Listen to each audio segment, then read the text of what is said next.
di bulan Ramadan inilah kita untuk bisa kesempatan ya, karena kan memang bulan Ramadan ini dari kata Ramadan itu artinya membakar, ya. Jadi antara lain membakar kesalahan-kesalahan,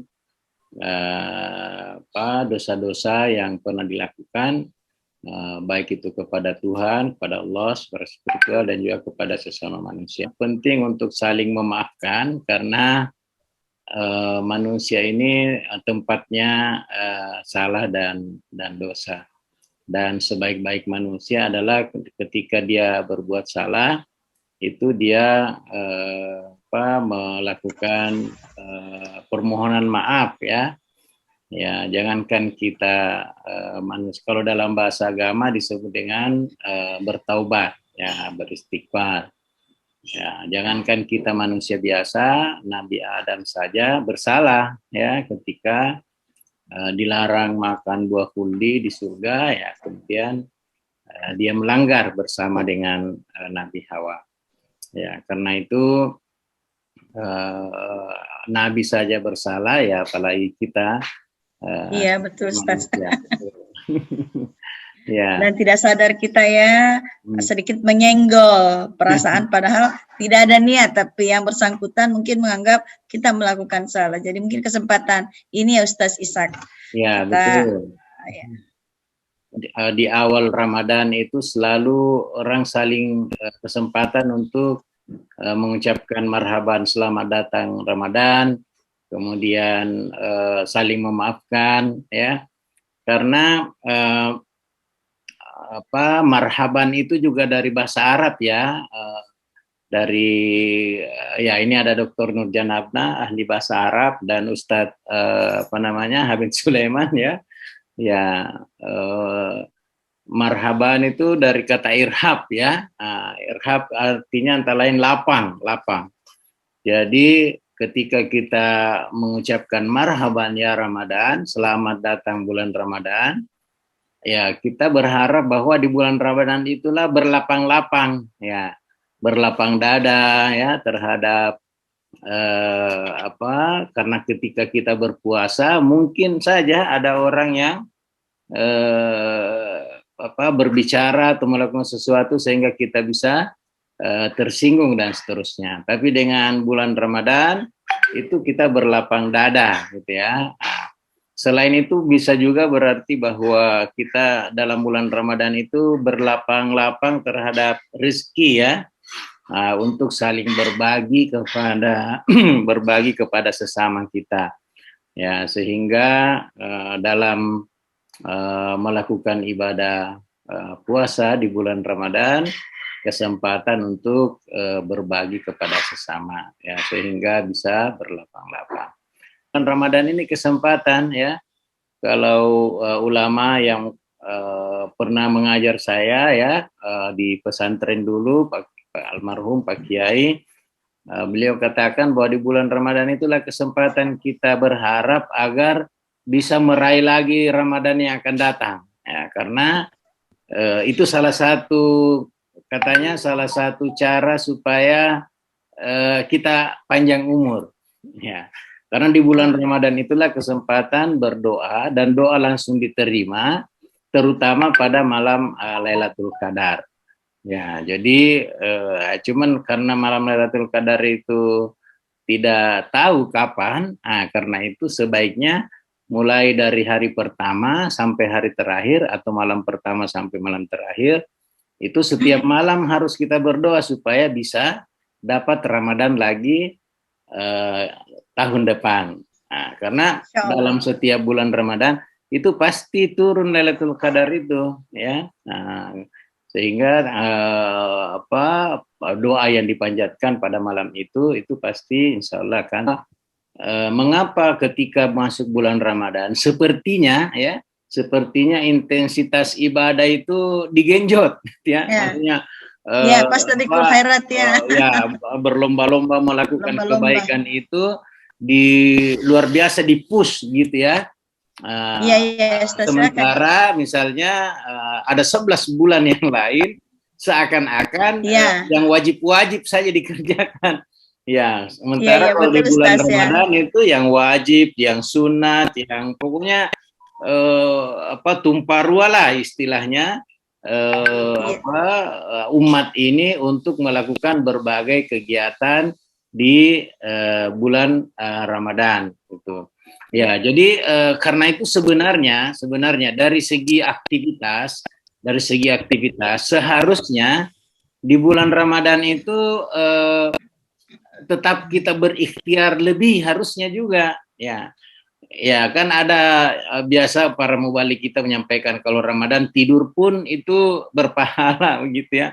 Sehingga ada orang berpuasa ya pokoknya tidur terus sudah tahu tidur, nanti bangun kalau sholat gitu ya, sudah itu tidur lagi ya dapat pahala juga. Tapi sebenarnya pahala yang didapatkan itu berbeda kalau orang tetap bekerja.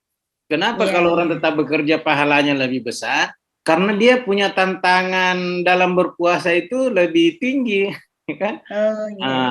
Kenapa misalnya kita semangat berpuasa? Karena ya warung ditutup, kita disuruh istirahat di rumah.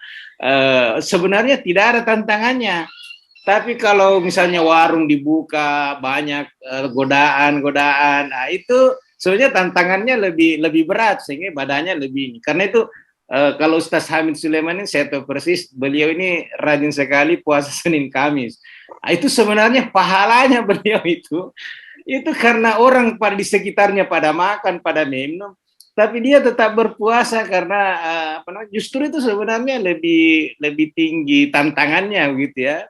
Nah, karena itu di bulan Ramadan ini kalau banyak tantangan ya sebenarnya menurut saya itu lebih banyak pahalanya dibanding dengan kalau misalnya semua itu serba dimanjakan ya istilahnya. Ya, dimanjakan kita di bulan Ramadan karena di sini tumpah ruah itu berbagai aktivitas keagamaan ya, tapi itu juga tidak salah begitu. Justru dari segi dakwah syiar ya di bulan Ramadan inilah memang juga syiar Islam itu sangat terasa ya. Tapi ya alhamdulillah tahun ini kita bersyukur karena ibadah di malam hari itu sudah dianjurkan atau dibolehkan oleh pemerintah dibanding tahun lalu ya semua masjid pada malam hari ditutup gitu ya, tidak ada kegiatan tarwih gitu. Nah, dan itu memang menunjukkan syiar Islam ya dan dakwah yang luar biasa terutama di awal-awal ya. Di awal-awal, tapi nanti setelah di akhir-akhir tahun 20-an mulai berkurang lagi. Ya, itu ya namanya juga semangat gitu ya, semangat keberislaman, semangat. Tapi disitulah tantangannya sebenarnya ya karena Rasulullah menyebut bahwa semakin ke belakang Ramadan itu semakin pahala yang disiapkan itu semakin tinggi. Karena itu motivasinya kenapa 10 hari pertama disebut karena disitulah sebenarnya tantangannya ya bagaimana puasa dan ibadah-ibadah yang kita lakukan di bulan Ramadan ini itu bisa membawa kepada ya sebenarnya tujuannya adalah untuk bisa lebih dekat dengan Allah Subhanahu wa taala la'allakum tattaqun. Ya, jadi betul sekali bahwa seharusnya apa yang ada di bulan Ramadan ya itu juga mestinya kegiatan-kegiatan ibadah dan syiar Islam juga dilakukan di luar Ramadan. Ya mungkin karena memang Rasulullah mengatakan bahwa seandainya seandainya umatku tahu bahwa kemuliaan dari bulan Ramadan itu maka dia akan meminta agar seluruh bulan ya 11 bulan lainnya itu menjadi bulan Ramadan semuanya. Ya ini masalah doa ya. Ada ulama yang justru alergi dengan doa ya. Ada juga yang sangat tergantung dengan doa. Artinya karena itu memang perintah sebenarnya ya. Kalau Al-Quran kan menyebut ud'uni astajib lakum. Ya, berdoalah pada aku, saya akan kabulkan. Jadi dalam usul fikih semua kata perintah hukumnya wajib. Jadi yang namanya wajib kalau dilaksanakan berpahala, tidak dilaksanakan berdosa. Jadi kalau orang tidak berdoa itu berdosa kalau menurut saya gitu ya. Cuma memang porsi doa itu adalah setelah berikhtiar, ya, setelah berusaha. Dan doa tidak ada yang instan, kecuali orang yang sangat dekat dengan Tuhan dan ikhtiarnya sudah memuncak. Ya, contohnya saja ketika perang Badar ya, ketika itu perang yang sangat dahsyat, ketika Nabi berdoa ya, bagaimana mungkin itu pasukan Nabi hanya 300 melawan 3.000, dan perlengkapannya kafir Quraisy 3.000 itu sangat lengkap. Nah, disitulah turun juga perintah puasa. Itu bisa dibayangkan bagaimana pasukan Nabi itu sementara berperang terus diperintah puasa. Nah, itu luar biasa. Tapi doa Nabi itu ketika itu dalam sejarah yang kita baca ya, itu luar biasa. Nabi sampai-sampai itu menantang Tuhan dengan doanya yang sangat terkenal itu. Dia bilang, ya Tuhan, kalau misalnya hari ini pasukanku kalah, maka mungkin tidak ada lagi orang yang menyembahmu. Tapi kalau pasukanku menang, maka orang umatku akan menyembahmu sampai akhir zaman gitu ya. Nah, jadi dan pasukan Nabi menang. Nah, karena itu doa yang kita ungkapkan atau kita pinta kepada Tuhan adalah doa yang memang sudah ada usaha untuk ke sana. Ya. Tapi bagaimana dengan doa umum? Ya. Doa yang ya itu kan ya seperti Rabbana atina fid hasanah fil akhirati hasanah itu kan doa umum ya. Kita minta di dunia ini baik, di akhirat baik gitu. Tapi doa yang khusus itu adalah yang doa sudah ada usaha gitu ya, sudah ada ikhtiar yang sudah sampai ke puncak ya. Nah, tinggal Tuhan yang merestui. Jangan misalnya berdoa, misalnya ini ada Muhsin di sini, ya. Nah, misalnya Muhsin kan belum menikah ya. Misalnya Muhsinnya, ya Allah, saya mau menikahi si Fulan, gitu. Nah, Muhsin harus sudah kenal dia, ya, sudah datang melamar. Itu baru berdoa minta dinikahkan dengan itu. Tapi kalau kenal pun tidak, hanya lihat fotonya, hanya lihat gambarnya, baru minta doa ke Tuhan, itu belum berdoa yang maksimal begitu Pak ya. Padahal kalau sudah datang melamar, sudah pokoknya diberi waktu untuk ini, di situ berdoa betul-betul ya, sujud kepada Tuhan dan menyampaikan doa yang seperti Nabi itu sudah di puncak perang itu dan melihat situasi dan kondisi, doa kemudian sampai berdoa sampai menangis Nabi itu ya, dalam sejarah sampai menangis itu, surbannya jatuh ya, karena saking khusyuknya ya, memanjatkan doa kepada Allah Subhanahu wa taala. Ya, karena itu ya. Tapi ulama mengatakan bahwa tidak ada doa yang tidak diterima. Ya, semua doa yang kita panjatkan itu pasti diterima. Cuma ada yang diterima di dunia ini, ada yang nanti di akhirat. Ada juga yang diterima dalam bentuk yang lain. Ya, misalnya kita terhindar dari bahaya, kita misalnya dikasih rezeki yang lain, ya, dan seterusnya. Jadi apa yang kita minta itu misalnya tidak dikabulkan pada saat itu, ya itu mungkin Tuhan memberikan menunda ya, atau misalnya memberikan dalam bentuk yang lain gitu.